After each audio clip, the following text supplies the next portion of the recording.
what's going on, everybody? It's me, your Chief Village Building Strategist, Dr. Brandon W. Jones, and I'm excited to be back recording Building the Village, the podcast where we talk about how to build better villages, one villager at a time. And this is episode 39. Y'all, we are almost at episode 40. I've been working with a podcast consultant. Shout out to my boy, Jonathan Jones. You might know him as Jonathan Jones Speaks, or AKA your podcast mentor. But I've been working with Jonathan for a while now. And one of the things he talks about is that a lot of people quit in the podcasting industry. A lot of people quit before they get to this point because they're not seeing the results that they're wanting. They're not getting the outcomes that they desire. And so if you're out there and you're in this podcasting space, and I know people are like, death to podcasts and take these microphones from all these people that have podcasts. I totally get that. But if this is something you're truly wanting to do, and this is content that you're truly wanting to produce and get out there, I just want to encourage you all to stay with it. There were times that I definitely wanted to quit. There were times that I definitely wanted to step away from this and do something different. But man, I really love doing this. Whether I got one listener or 1,000, Lord knows I'd love to have 1,000. But at the same time, rather, I'm excited for those of you who choose to rock with me. Those of you who choose to listen every single time I put an episode out. Thank you so much. I greatly appreciate that. And if you're new, why don't you do me a favor? I want you to like, comment, and subscribe wherever you're watching or listening to this podcast from, because that's how these apps let people know that this show even exists.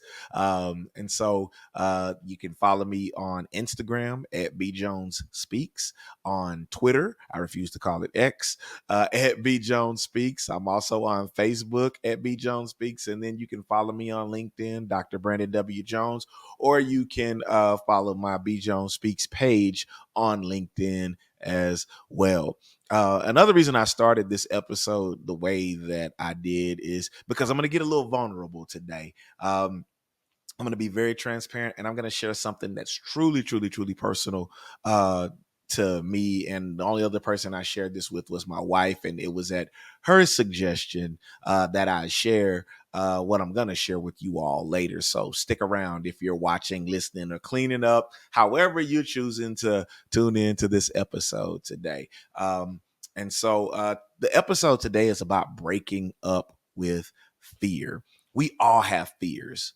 We all have things that make us nervous, that give us anxiety, that give us pause, but also create this internal tension that causes us to be afraid. And sometimes that fear creates circumstances where we don't do what we're supposed to do. We don't lean in and live out our purposes. And as a result, the village misses out.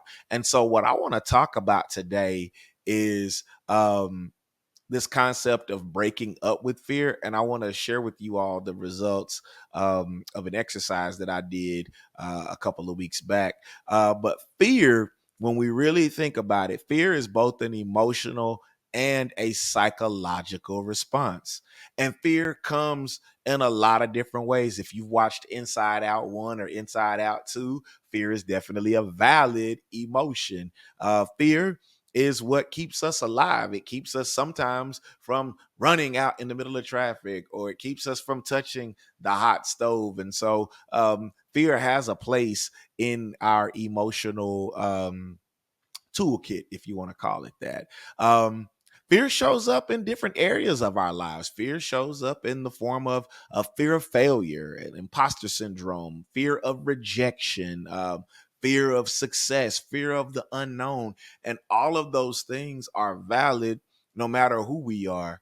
And so fear, however, while very, very natural, can become a huge obstacle to our personal growth in the building of strong communities, especially because remember, we're about building the village. We're about doing that one villager at a time. And if we've got villagers who are too afraid, who have that fear of failure, that fear of rejection, we're seeing that a lot in I see that a lot with our middle school and high school students that I work with at our church. I see that a lot at the university that I work at, and even in some speaking engagements that I do. People want to isolate and step back because we are fearful of being rejected or being hurt. And there's a cost. There is a cost that comes with holding on to fear. One, fear can prevent us, if we hold on to it too tightly, fear can cause us, it can keep us from taking those risks that we need to take in business, or those risks that we need to take in relationships, or those risks that will take us to the next level. Fear will prevent us from doing that. And fear, because it can prevent us from taking those risks, it can prevent us from living up to our best or our truest potential. And so there's a toll that fear can also take on our mental and physical well-being. For me, dealing with anxiety, I've shared with you all a lot on this podcast, very openly and transparently, my struggles with the generalized anxiety disorder that I have.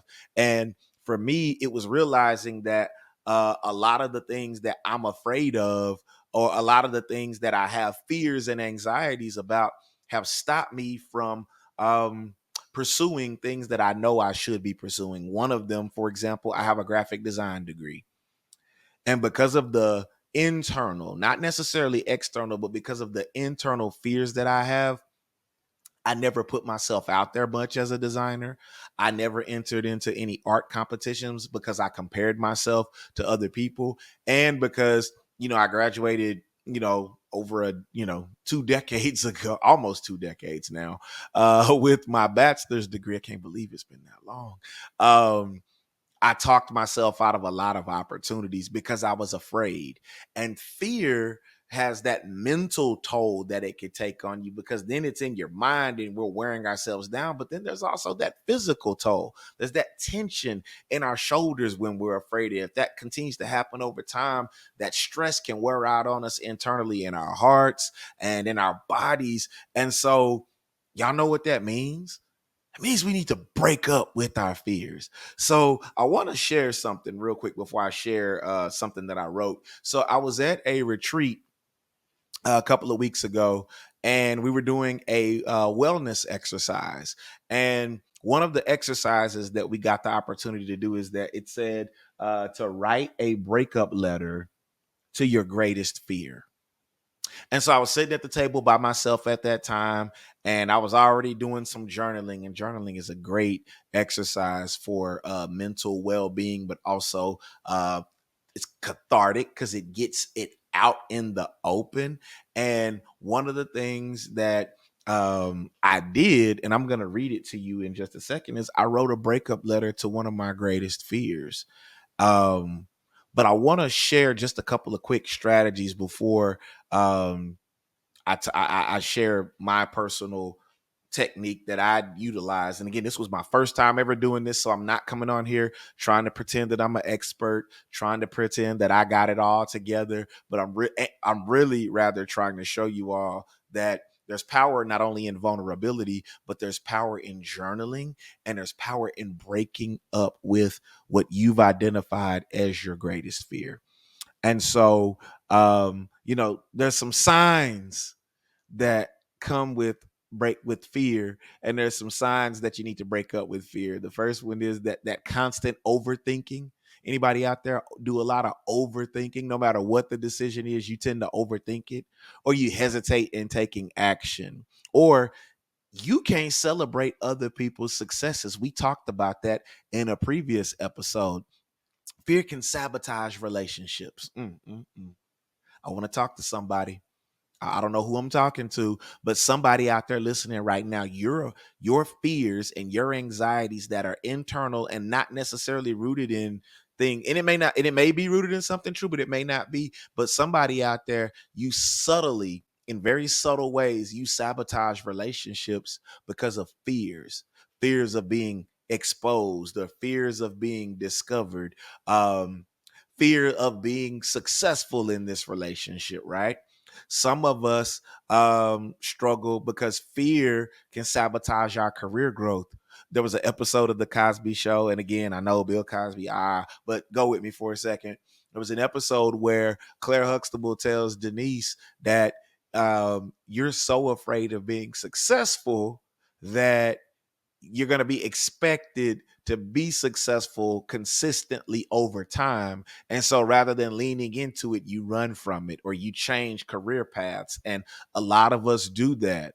A lot of us let our fears sabotage our leadership potential. Some of us out here are meant to be leaders. I believe everybody has the potential to be a leader and is a leader, because I believe leadership is simply influence. But that's another episode. And so the strategy that I want to share, I know that I said I was going to do that a minute ago. The strategy that I want to share with you all is writing a breakup letter to your greatest fear. I don't have research, I don't have theory, I don't have techniques. I'm just sharing this with you all because it helped me. And so I may cry, I may get a little vulnerable here. I'm not prefacing that because I'm scared of crying. I don't mind crying. It's just, hey, I'm putting this out here on the internet in a podcasting space, and do with this what you will. So this is a letter that I wrote about my greatest fear. So here it is. It says, "Hello, fear. Because of my anxiety, you're everywhere. In some places, I don't even notice you. In other areas, you don't hesitate to make your presence known. Right now, you're loudest in the relationship I have with my son. I'm so fearful that he'll live with us forever and that he'll never make it on his own." Now, for context, I don't know if I've shared this on this podcast before, but both of my children are on the autism spectrum. And my son specifically is on the autism spectrum and has ADHD. And so, he's just 8. So we've got time, but also, again, dealing with fear, right? So this is just me putting that out there and being vulnerable with you all, okay? I'm so fearful that he'll live with us forever and that he'll never make it on his own. I'm so afraid that I'm going to mess him up with how I overreact, overcorrect, overthink, and just overdo it. And yet, when I look back and think about it all, that kid loves me and just wants to be with me. He doesn't look at me and see my mistakes. He sees his provider, his buddy, his protector, his daddy. So with all that in mind, I'm breaking up with you. You've helped keep me safe and even turn to God in my times of need. And you've led me down some dangerous pathways that my body is paying the consequences for. You're a great resource, but a terrible leader. And so I'm breaking up with you, breaking up with this fear of the unknown with Brandon II. Melissa and I are raising him to the best of our abilities, and we are teaching him biblical Christian values. I'm in therapy.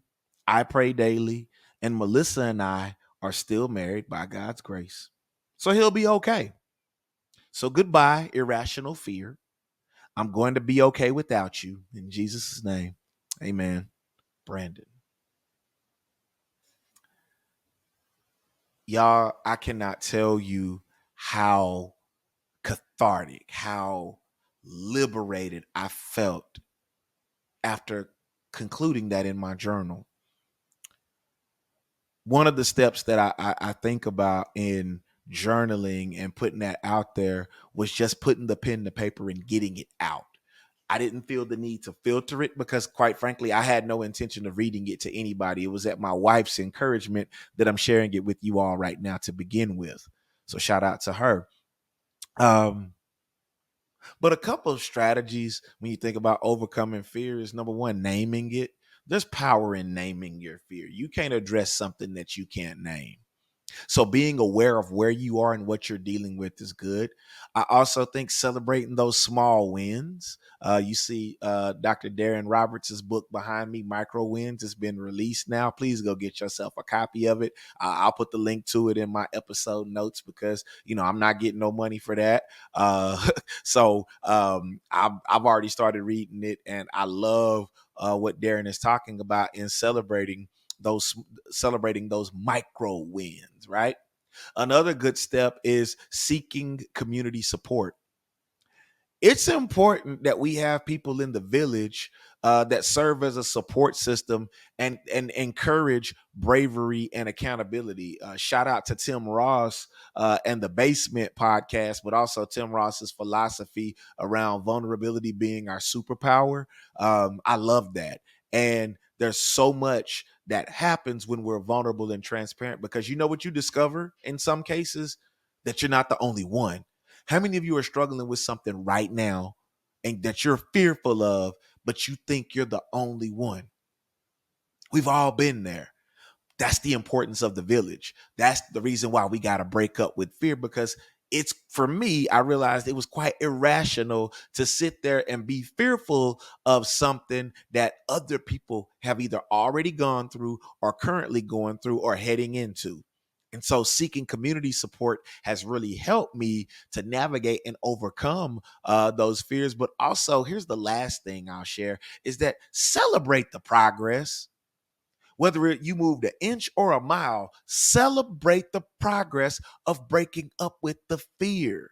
Because fear can be crippling, fear can be paralyzing. And so, any attempt to overcome that fear, any attempt to move past it, any attempt to rise above it needs to be celebrated. And so, no matter where you are on your journey to breaking up with fear, no matter how small the steps are, applaud yourself. Pat yourself on the back. Take yourself out for that drink. Celebrate with your friends, because it is a big deal to break up with the fear. And, I don't know what your mantra needs to be. I don't know what your affirmation needs to be. I don't know what step you need to take. I did the journaling. And I would encourage you to do the same, to write that letter to your greatest fear and put that out there in your community, in your village, so that when people see you or when you feel yourself slipping back towards the habit of falling for that fear, your village, your community, your people around you can celebrate you and cheer you on. Listen, I want to build a fearless village. You see my Green Lantern rings back here. I'm a huge Green Lantern fan, and one of the tenets of being a Green Lantern is you can't be afraid. And so the Green Lanterns, they wield the emerald ring, the green rings, and it's about hope. It's about willpower, right? And it's all about overcoming those obstacles, but you don't give in to fear. You don't give in to fear. And so our communities, we need to build a fearless village.